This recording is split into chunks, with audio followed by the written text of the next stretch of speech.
Mr. Speaker, sir, I have great pleasure in seconding this motion.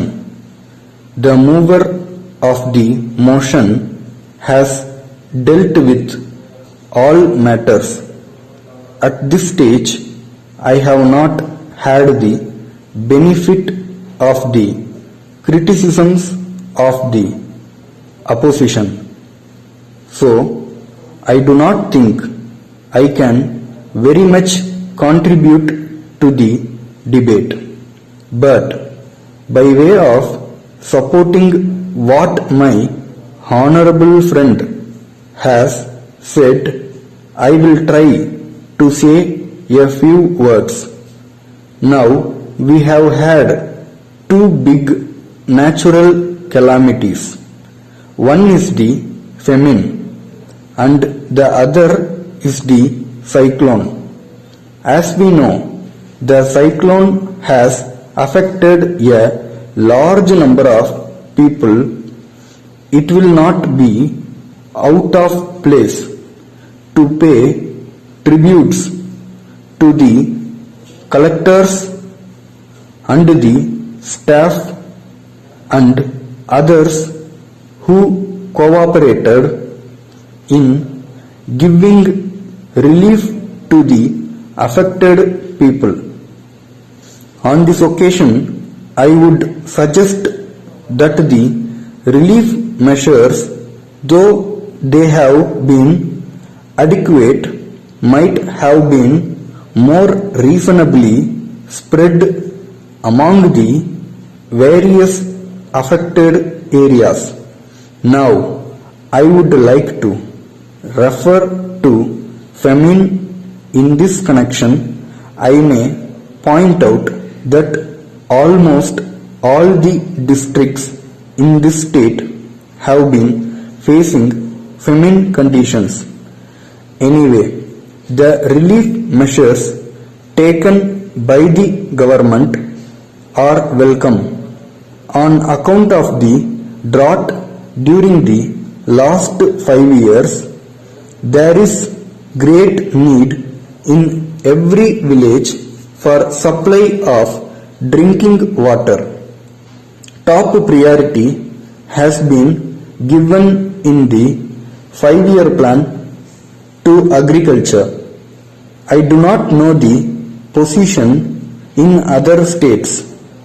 So far as this state is concerned, I would suggest that supply of drinking water to the rural population must be given the same priority as agriculture.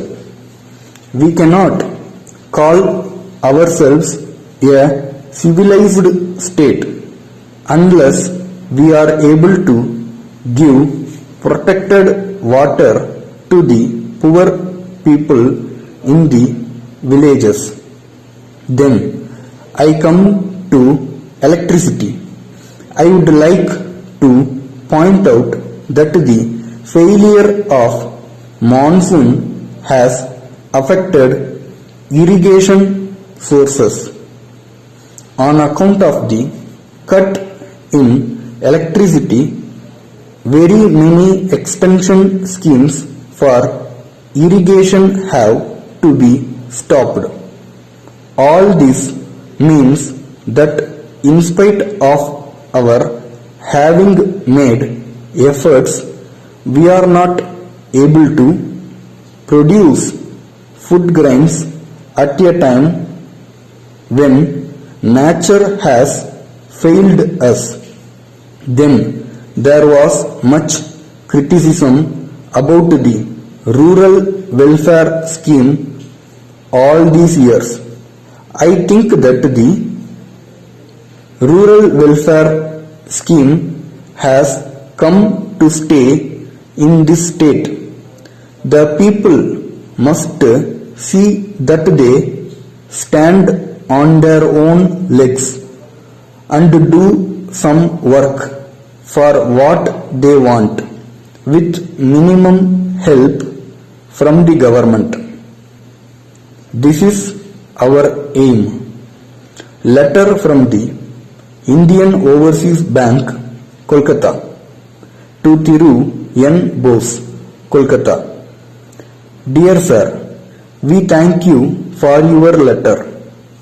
We have pleasure in informing you of some of the services rendered by us.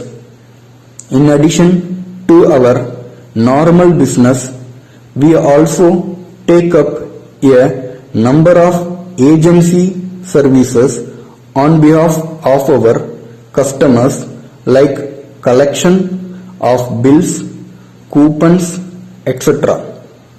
We have also made necessary arrangements to keep valuables in safety lockers.